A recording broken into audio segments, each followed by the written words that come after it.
Der Protesttag auf dem Neustädtischen Markt stand unter dem Motto „Jede Barriere ist eine zu viel". Und um diesen Ausspruch Nachdruck zu verleihen, fand die groß angelegte Veranstaltung direkt in der City zur besten Tageszeit statt. An verschiedenen Ständen konnte man sich mit und über Menschen mit Behinderung informieren.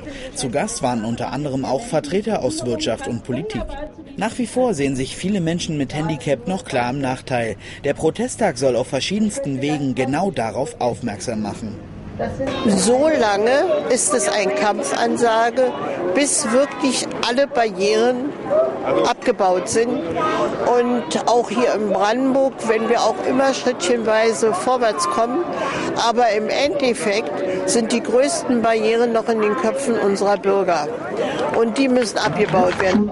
Mehr Informationen über den Protesttag und die Gleichstellung von Menschen mit Behinderungen gibt es unter www.behindertenbeirat-brb.de.